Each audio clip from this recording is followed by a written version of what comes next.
lo que nos aleja de la comunión con Dios. El pasaje para este día es 1 Juan, el capítulo 2, los versículos del 1 hasta el 6.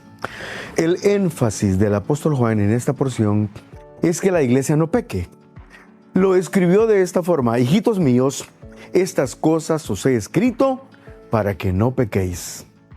El pecado no debe ser una constante en la vida del creyente. A veces, por descuido o por ignorancia, se hacen cosas que no agradan a Dios. Pero el verdadero cristiano no va a permanecer en esa situación de pecado. Sin embargo, por lo que leemos en esta epístola, vemos claramente que el creyente debe preocuparse por evitar el pecado, puesto que la carta fue escrita para que no pequéis.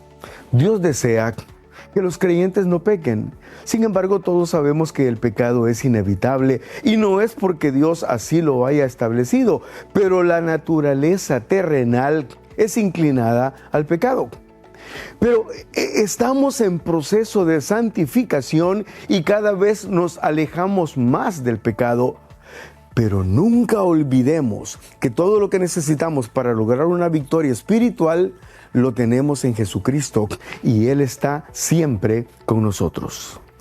El problema que se nos presenta es que el pecado es lo que rompe la comunión con Dios y la carne tiene mucha dificultad para depender totalmente de Dios y siempre está buscando cómo alejarse, pero el creyente puede utilizar las herramientas que tiene en Cristo para resistir los deseos de la carne y someterla completamente a Dios.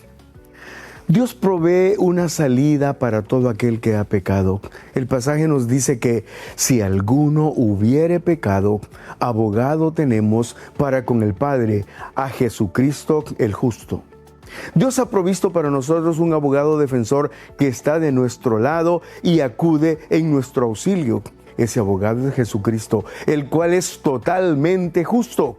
Es el mejor abogado que podemos tener porque es perfecto y sin pecado. El Señor Jesucristo murió en la cruz para pagar el precio de nuestra redención. Su sacrificio apaciguó la ira de Dios y nos presentó en completa paz delante de Él y nos dio todo lo que necesitamos para estar en comunión con Él. El pecado será eliminado completamente hasta que estemos en la gloria. Pero mientras estemos en este mundo, la relación con el pecado cambiará radicalmente en las personas que realmente se convierten a Cristo. El verdadero cristiano ya no ama el pecado como lo hacía antes. Ya no alardea de su pecado, no planifica el pecado, no recuerda con agrado su pecado. No se siente cómodo con el pecado. Saca de su vida todo lo que lo aleja de su comunión con Dios.